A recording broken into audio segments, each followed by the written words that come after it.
When done right, representation could actually be a good thing. And when done wrong, you have a bunch of people standing on pins and needles trying to not get canceled by a bunch of random people on Twitter. And you have these weirdos who think that if they make a black version of everything, then it means that all the black people care about them and that they're fighting against white people and all of the evil people that stand against representation. Meanwhile, black people see that and they look at you like you're fucking stupid.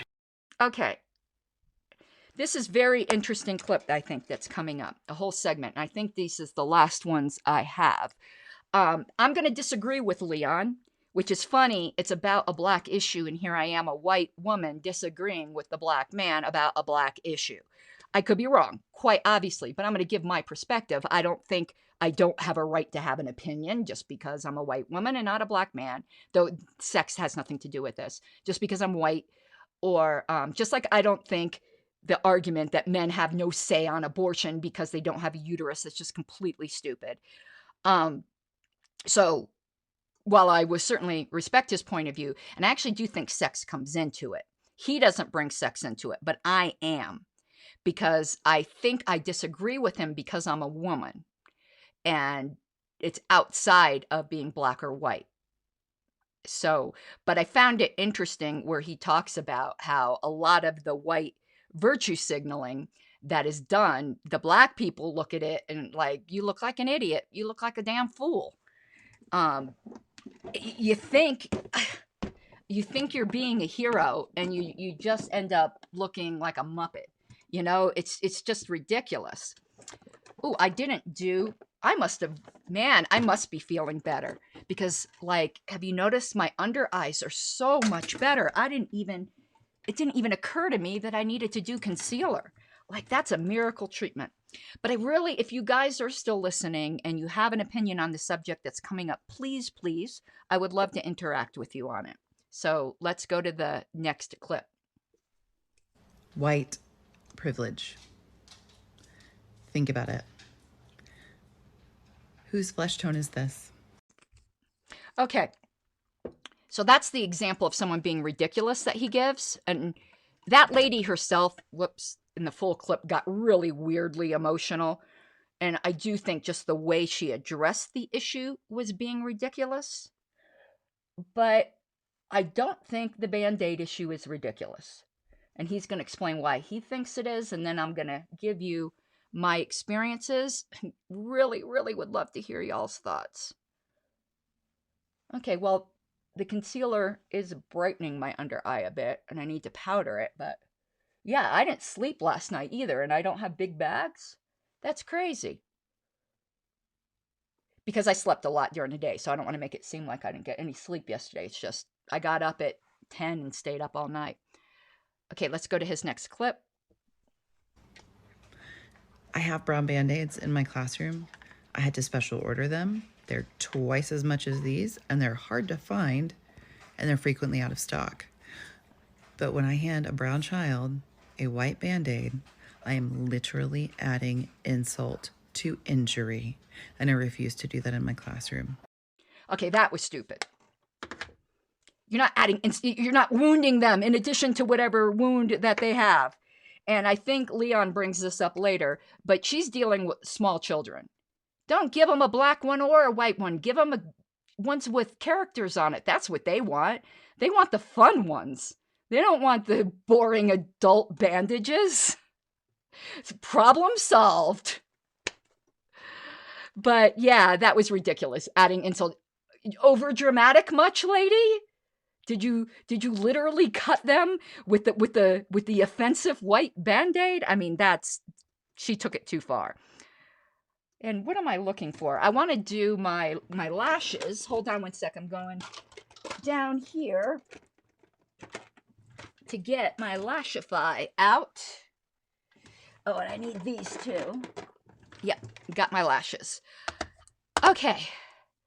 And you guys are being quiet, making me beg. Bad. Maybe I need to maybe I need to cuss. That gets everybody riled up. Okay, so I got my Lashify wand, they call it Bondage, ooh, ooh, ooh, for the glue. And let me find what lashes I want to put on before we continue with this. Nope, not those. I want to put on the big fluffy ones, I think. Yep, here we go. All right, let's continue. I'm having a feeling like my comments much is frozen. There can't be no way there hasn't been any comments since Daniel's last comment. So you mean to tell me you're wasting your money on Band-Aids so that the random black kid who gets a cut on their leg feels represented because of a black Band-Aid? I thought the entire purpose of a Band-Aid was to soak up the blood that's gushing from my dick. I'm not worried about being represented by the fucking Band-Aid. Okay. Here's where I start to disagree with him.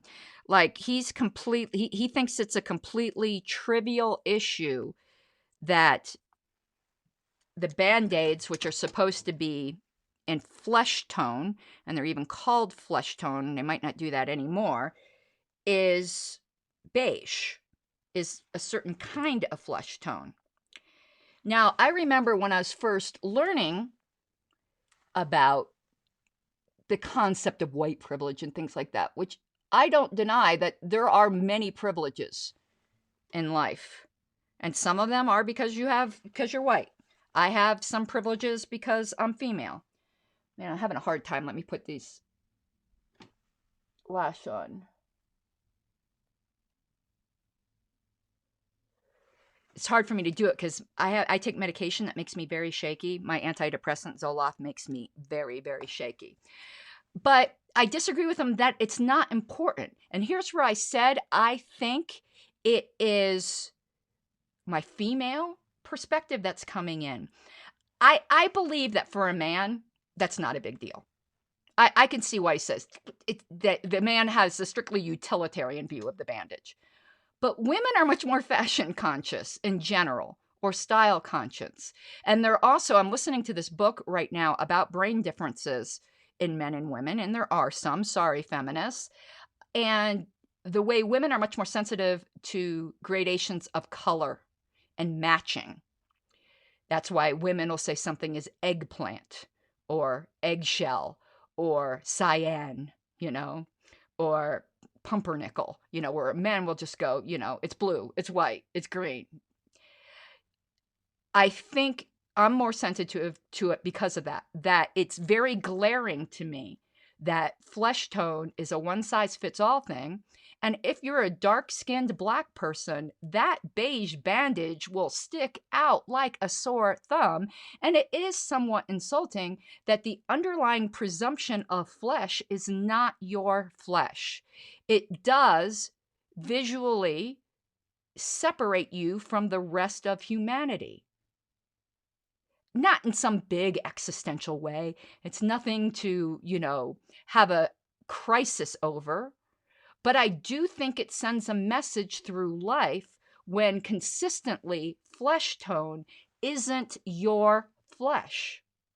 And I think this resonates more with girls, which is why do you think they made black Barbies? If the tone didn't matter, then why did they have different races of Barbies? And why, when I was growing up, I wanted all races of the dolls.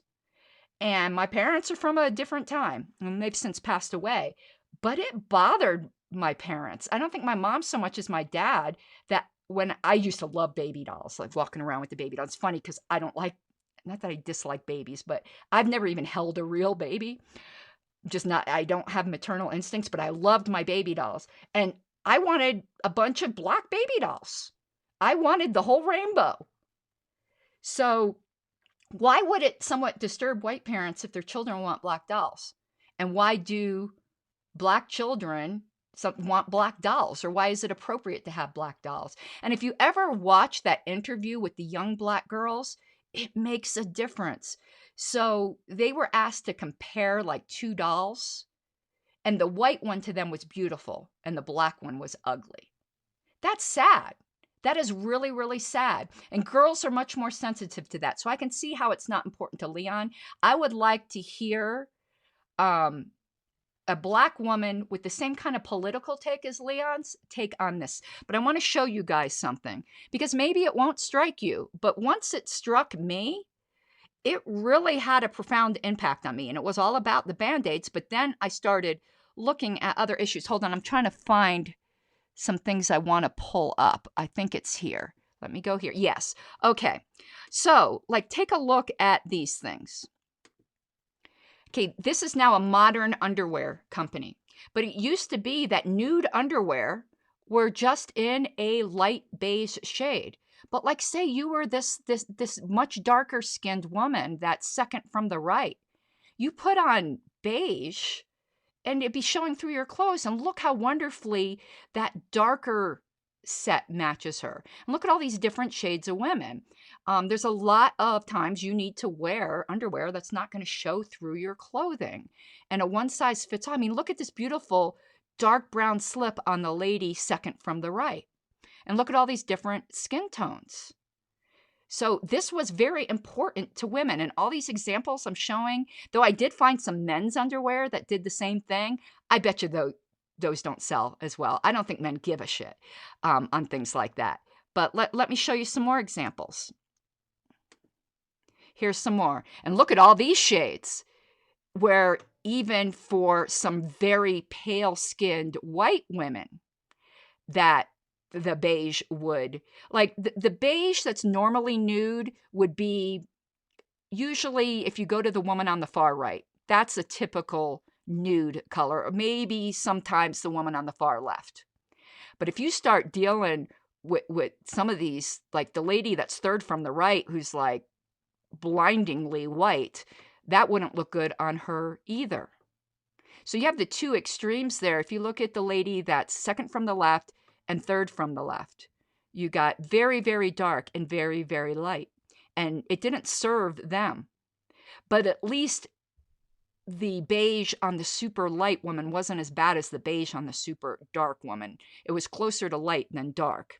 And let me give you one more example. This men will not understand. But check out these shoes. Because nude in shoes is a big deal for women. But it was always that beige color. But look at this line. It's very popular shoes that are in all shades of nude. And why are nude shade shoes very important to women? I'm going to give you guys a lesson here, more on the art of female deception. A, because it matches everything, but that isn't the reason. It's B, when you wear flesh tone shoes that are close to your flesh tone, it makes your legs look longer. That's another reason why some, like ice skaters, really prefer the nude colored ice skates rather than white or black.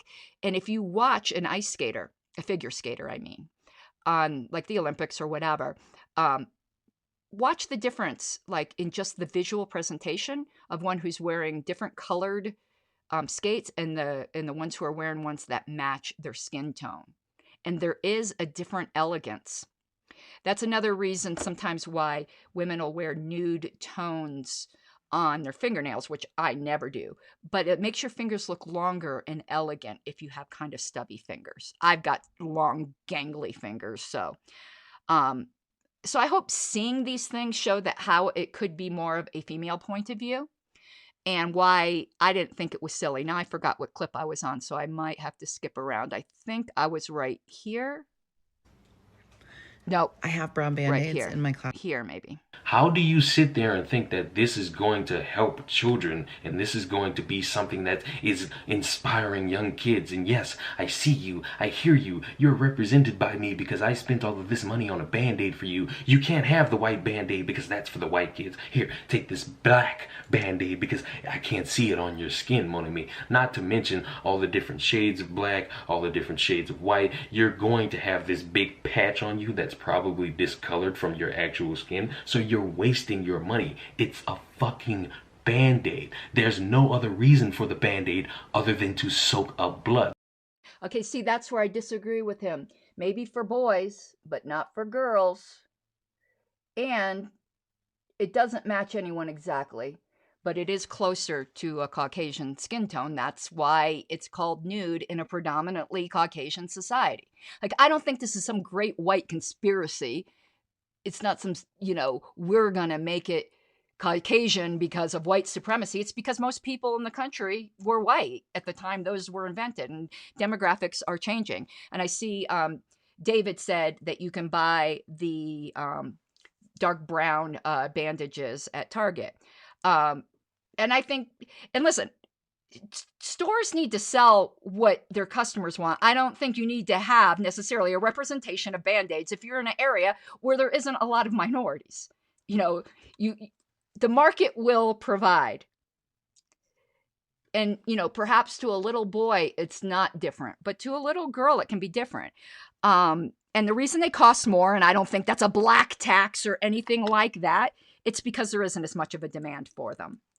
And, that's not any kind of racism or anything like that. I'm surprised nobody has said that. Well, I'm sure they do. I just haven't heard that. So, but he raised an interesting point that I didn't consider, where he was like, it might feel like you're singling the black person out in a way they don't want to be singled out. Like, oh, you can't have the white Band-Aid. You can't have the white Band-Aid because it's for the white kids, like a separate water fountain or something. And I didn't really consider that it might, having the different colors might boomerang on the self-esteem of some kids. But the way the teacher can solve this, and I appreciate that the teacher's sensitive to this, though she was way over dramatic. Hold on, let me stick this eyelash on if I can. Okay, got on. Is to have a box of Band-Aids and just let the kids pick them out. And I bet you they'll pick out the characters each time, Disney characters or whatever. Are you allowed to have Disney now, or is Disney sexist or racist or whatever the is are? Speciesist, right? Because some animals have pants and some don't. And David also brought up that there are clear bandages as well. That's another solution, of course. I think when Band-Aids were invented's not the right word, because I think they've been around for a while. But I mean, when that's not something that really changes that much. That perhaps the technology wasn't available. So we're kind of stuck in the way things have been, because why, something ain't broke, why fix it type thing. Where did I put my lashes? Oh, I put them down here. I wanted to show you guys this. So this is for the Lashify system, which is at home eyelash extensions. So you get them in these little things. So you gotta take what you're given, that's how we live it. Don't be mad at the system, it's simply how we've existed. I hear a lot of people talking like they politicians and choose to be an accountant because it's safe in the business, not because they want to